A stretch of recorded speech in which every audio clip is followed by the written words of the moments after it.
ngomong karo aku terus ngomongi mari kaget. Lah le miwiti jenengan nok lewe karo aku, Mbak. Langsung tiba-tiba ngerti perasaan. Lah aku kan guru nyapa lek nyauri sampean kok alhamdulillah aku wis pedhot, Pak. Nyapa. Tak tili, bentar. Gak. Loh, ngono tenan kok emune kaya. Mas, apa? Lanjutkan. Jero ati kadung tresno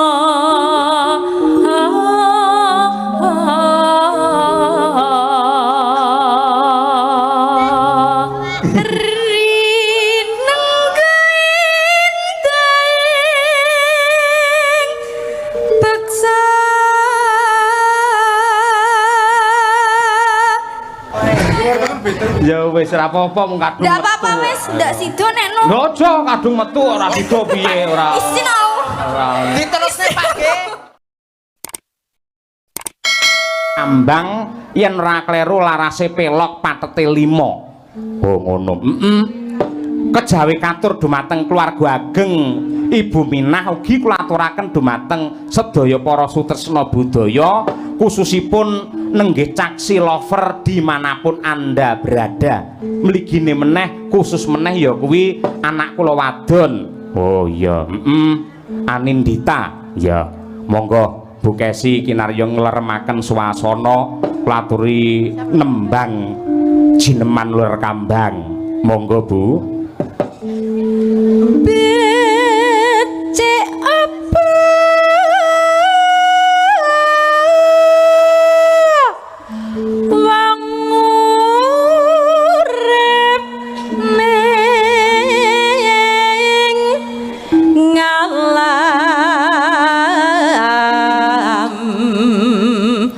Donya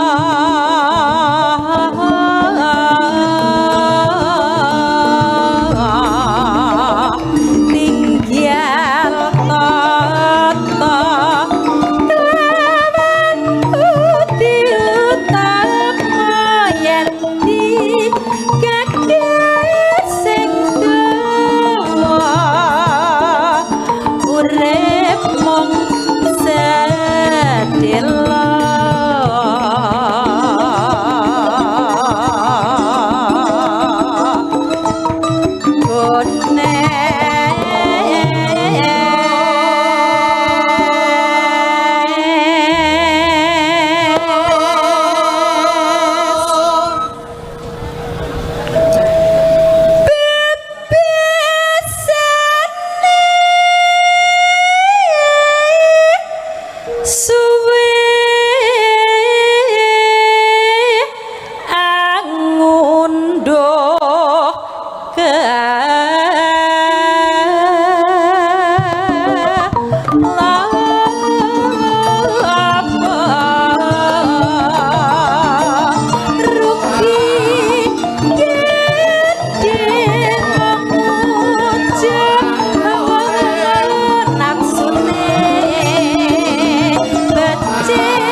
matur sembah nuwun tembang klasik Uler Kambang wis diaturake. Sik Pak Gareng saka Pacitan luwih dhisik men jumeneng.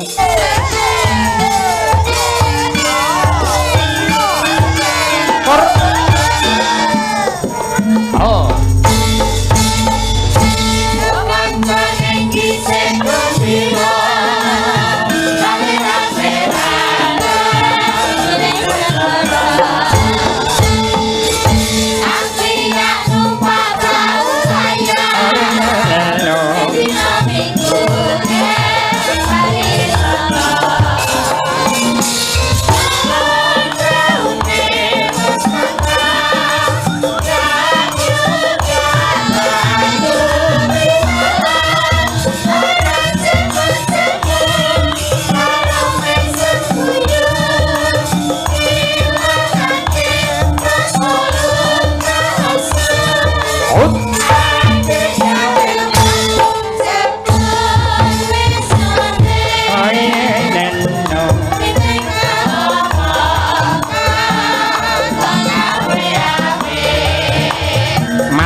Alhamdulillahirabbil alamin. Monggo jumeneng Mbak Lisa. Monggo Mbak. Aja dipleroki. Monggo, yuk dados Madangkara. Yuk.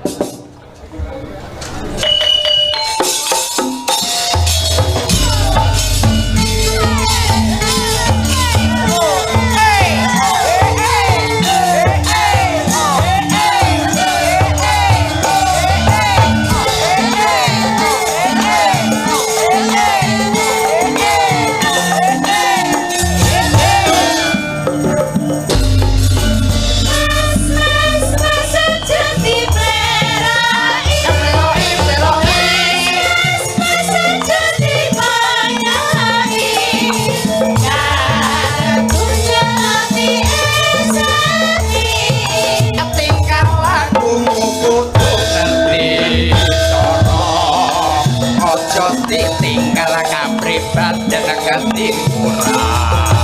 Batoke keri jangan Koyo sing eling. Makasih. Yuk.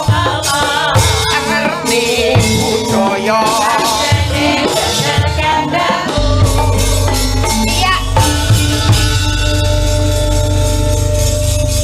Pripun Mbak Lisa kabare? Jeng aturaken wilujeng dalu sugeng dalu macange Yulimbo Pak Nggih. Yoyo. Nggih. Ingkang kula hormati kula tresnani. Pripun? Kula hormati kula tresnani. Sampeyan muni tresnani jare iku iso teles dhewe lho Mbak ngono iki. Kok teles napa to? Ya kaya grogi ngoten lho roh sampeyan. Terus jenengane saya tambah yuswane kok ngibarate kaya emas ni malah kaya sinangkling kaya digosok satemah mencorong mawa cahya kuntadi ngono lho. Semunar ngono lho Mbak Lisa. Kok gitu? Oh iya ya. Maksudnya Tresno itu kan sebagai sosok seniman yang apa? Dalang sing tak puja-puja ngono lho, tak idolakan ngono. Ora Tresno sing kaya ngono gitu loh. Jadi emang mungkin sinarnya itu mung mergo bar pedot. Aku ki lho rungokno El. Wah, iki bukesi ya sumunar mawa cahya lho ya niki. Aku ki lho neng omah dadi bojone meh 15 tahun. Ora tau lho dilem-lem kaya awakmu El. Aduh, piye ki? Piye, Masa to, Bu? Masa nggak pernah dilem to, Bu? Enggak. Malah ngelem awakmu iku lho El. Jane ya Pak bukesi. ampun ngaten lho, Pak. Nun sewu itu pendapat yang salah. Bukesi teng dalem ya tak lem ning panjenengane ora krasa. Malah nun sewu rekai lak mbiyen bar umroh to. Yeah. Dadi sithik akeh ngerti basa Arab. Yeah. Lah, jebul wong Arab kuwi, wong lanang ngelem karo bojone sing putih kemerah-merahan ki ling undang piye? Ya Humairah.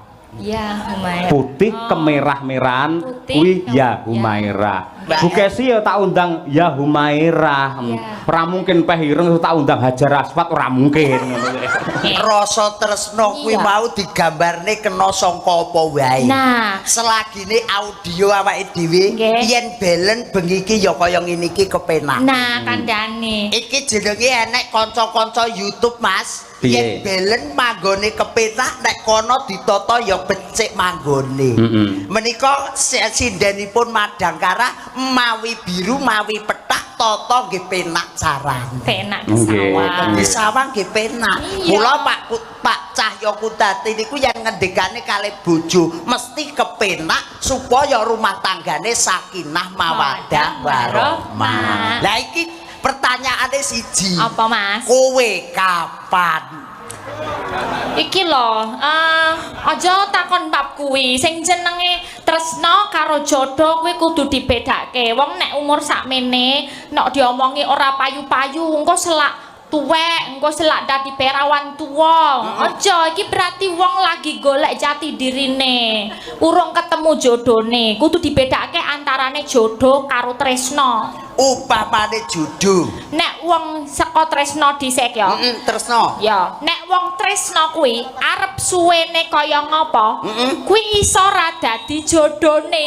Nek ora dadi jodone pedhot tak Nah. dung-dung, pedhot tak dung-dung Asolo asimo. tak dundung kepedhot. Nah, kuwi. Tapi nek Jenenge tresno arep kaya ngapa paribasane esuk sore dolan esuk sore mlebu sak mobil yen nudu jodone kuwi bakal dat dung asolole tak dung tempat yo kuwi mau tresno bedane karo jodoh jodoh arepa diawali maune ora tresno mung dijodohke karo wong tuwa utawa misale ketemu langsung sret ning ati wah kaya-kaya iki ana sinar sing bakal dadi jodohku lah kuwi diwiwiti saka barengan engko tuwuhe rasa tresno nek wis dadi siji kaya dulure dhewe sing manggon ning bringin bengi iki temu wahyuning jodoh wahyuning katentreman nah iso muga-muga jogo dadi tresno dadi jodoh lah ora nggih tak tungtung ora sing tak kan sing mau ora tak tungtung khusus seniman oh mriko lek tak tungtung kula der mak jedor ngapunten Mas Cahyo nggih mboten napa-napa gudange ilmu gudange budaya nggih Mbak Elisa ugi gudange agama sing teng mriki menika pondok pesantren pun kondang Darul Fikri leres pondok Gontor wonten mriko Arisalah Wali Songo Maya wonten Almawadah nuwun sewu jenengan nggih lulusan pondok Mbak aku Kristen nih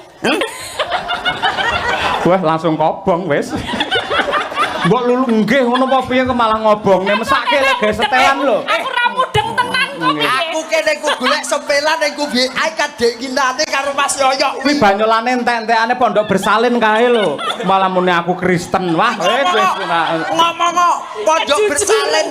pondok bersalin ndak aku kok ngomong ning pondok kuwi ra ngaji iki bakul cilok kae lho ngono lho kok ya lah ya ora ngejak anu kok bel sepel-sepelan kok nggih sik Mbak Lisa nuwun sewu jenengan kan sudah milih-milih lelaki balik kuwi mau monggo yo sing nate gandeng karo sam piye carane ben gak ngomongin ini malah aku ben perhatian karo sampean ben ketok ini lho Bu Kesi lho gak tahu malah Pak Yoyok tuh tahu duluan lho kalau aku pedot 10 tahunku lah sampean yo omong karo aku terus mau ngomongi mari kaget lah le miwiti jenengan nok lewe karo aku Mbak langsung tiba-tiba ngerti perasaan lah aku kan guru muni ngene minal aidin wal faizin mohon maaf lahir dan batin awan ngono nyapo lek nyauri sampean kok alhamdulillah aku wis pedhot Pak nyapo tak tili bentar enggak loh ngono tenan kok menine kaya Mas lanjutkan kowe jabatamu apa lanjutkan lho lho Pak niku nggih ngoten nek ketoke seneng greget saute kepenak ya monggo oh iki jenenge chemistry ya lah iya lah lek ngono kan istri lah iki kan chemistry aja wedi karo Bu Kesi Mbak Lisa lek pancen diakoni ya ora apa-apa ngono kuwi enggak tadi Bu Kesi lo udah WA sama aku sing semangat ya El yang penting tuh berkarir dulu aja enggak apa-apa tapi ya golek muga-muga entuk jodohmu ning aja Pak Yoyo gitu aku udah diwanti-wanti iya bener Bu Kesi lan kuwi dawuhe Bu Kesi kudu kok estokke harus kamu laksanakan dawuhe lah aja karo Pak Yoyo ngono to ning milih kicah ya kuntadi nah Allahumma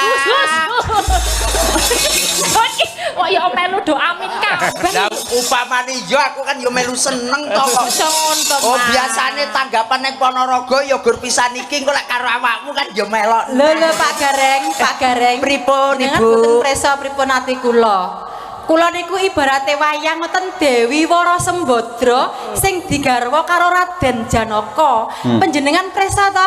Raden Janaka menika lelananging jagat sing garwane ora mung trima siji, nek sak kethi midodari ibarate. Nah, liyan aku ki ibarate Sembadra, atiku ki wis jembar. Aku malah remen seneng mergo apa? Bojoku kuwi berarti lananging jagat dadi idolane wong wedok sak donya mergo apa? Bojoku pinter melindungi wong wedok sing ayu-ayu tur atine apik. Aku pemedi madu karo Lisa ya ora apa-apa. Mas Yoyo malah penak.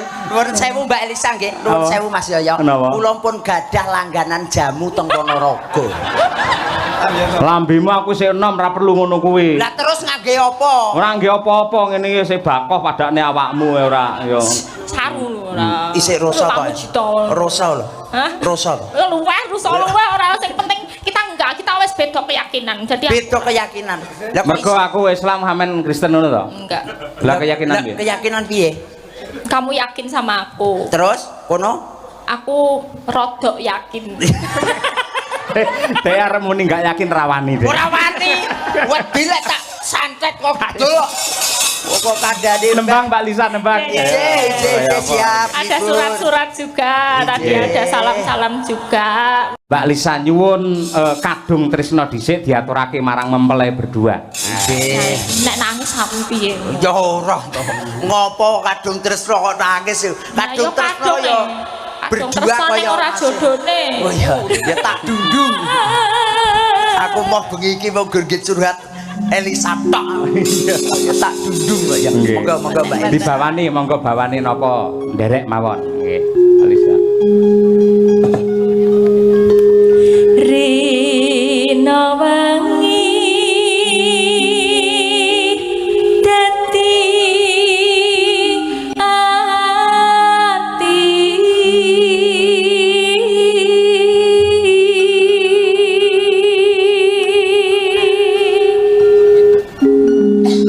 tanpa dahar tanpa nendra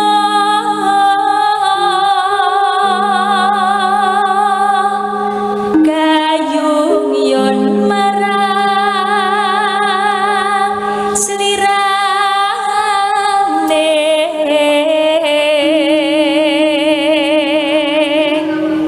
nansahku mawanging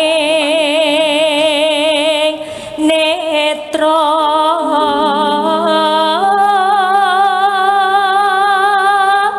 jero ati kadung tresna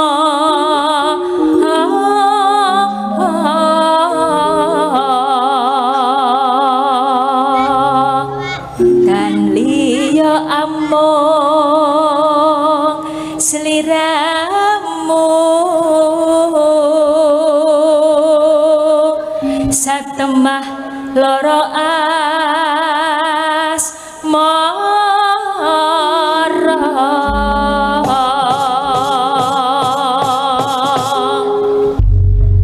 Nggih, digarap orang Rambahan sepisan langgam angka loro ndangdut ning iramane slow. Wah ya kadung tresna. Monggo Mbak Elisa Urcarus alaso. lamat wis katon tejane yen bo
Nyuwun tepuk tangan kagem Mbak Elisa Orcarus para lenggah. Nikah sini kala Mbak Elisa niku. Kowe iki cah cilik iki guru urus aku karo Bu Kesi karo Mbak Elisa nyapo cah cilik melu-melu. Kula kan kepo lho, kula kan sayang Bu Kesi to, Pak. Terus mungkin nek Bu Kesi disakiti kan saya ndak terima. Hah? Gitu. Sing nyakiti Bu Kesi iki sapa? Lah, kula namung tanglet sejauh apa komunikasi jenengan kalian Mbak Elisa niku mawon, Mang. Ora jauh, aku dekat kok ora jauh. Duk, Ayo. Duk, kowe pengen ngerti sejauh apa Pak Cahyo dengan Mbak Elisa. Nggih. Engko tak sadapne WA-ne kowe meneng sih. Kowe kaya pihak kepolisian. Wah, wong kene mantan intel kok. Ninggal katresnan ya nang ya. Nggih. Ayo kita Maka. kok kangen suwi ora nembangake kuwi. Ayo, langsung wae rong ramban. Ya, kaya ngono. Winong nawangse, coba diaturake para lenggah sugeng mirsani. Ya, mangga. Jaranan dangdut kreasi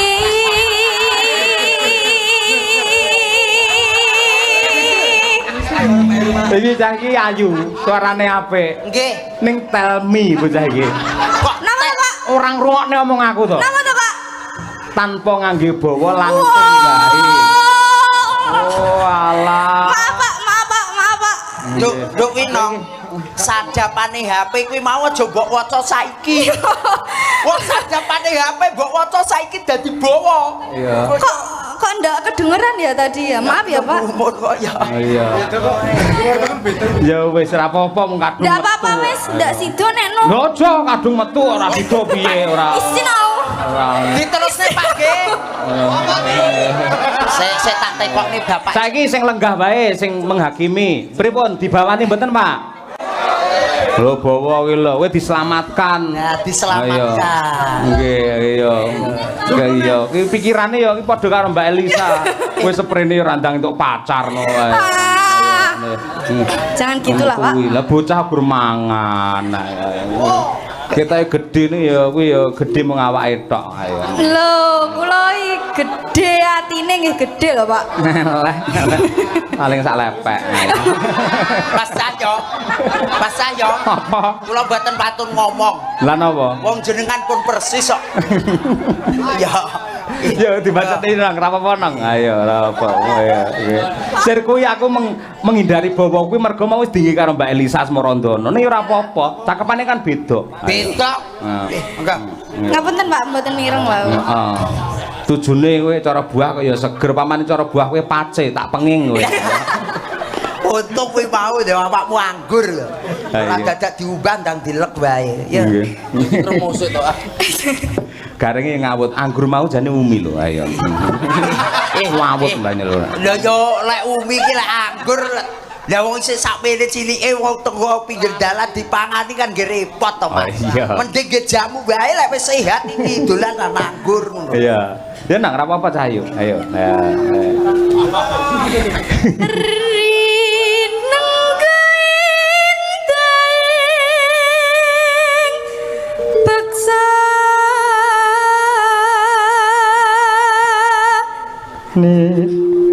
sentere wejaran pegon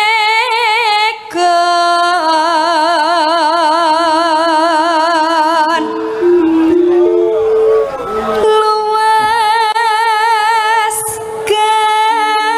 gamas nuju prana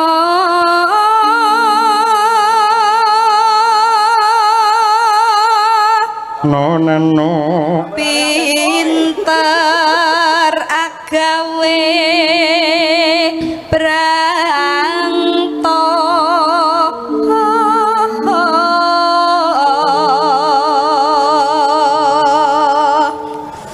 sinden winong tulung agung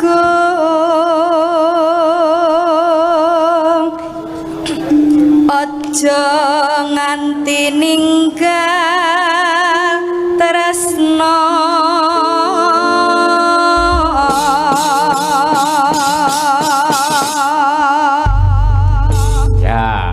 menika ugi kula aturaken dumateng Pak Jono Busri sing tebih saking Surabaya kraya-raya tindak wonten nglaladan Bringin Kauman Ponorogo. Kangen karo kanca-kanca Madangkara. Ya, karmane panjenengane urung diaturake wis pirang-pirang tarup. Putut manggung ning nggon gara-gara wae. Ya, Ya, Nduk, winong nawangse. Ya.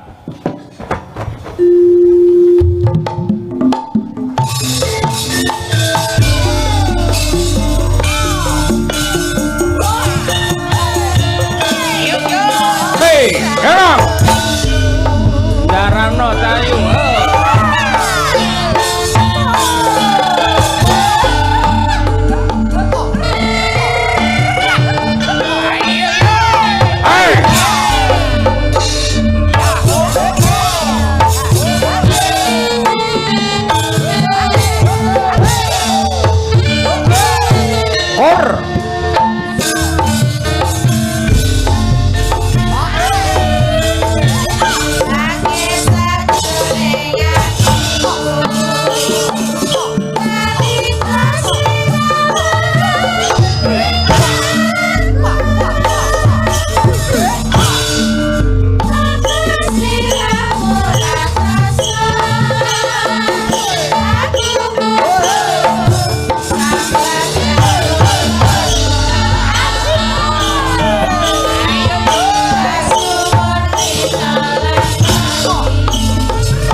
bocah nggih. Tenan kok ya Kaya Jan. ngono cah Tulungagung polahe kaya ngono. Polahe kanggo kula nyingkrih teng mriku. Mata kula meh klilipen upat-upat. Pecut ta? Nggih, lek pucuke niku kan upat-upat jenenge. nggih.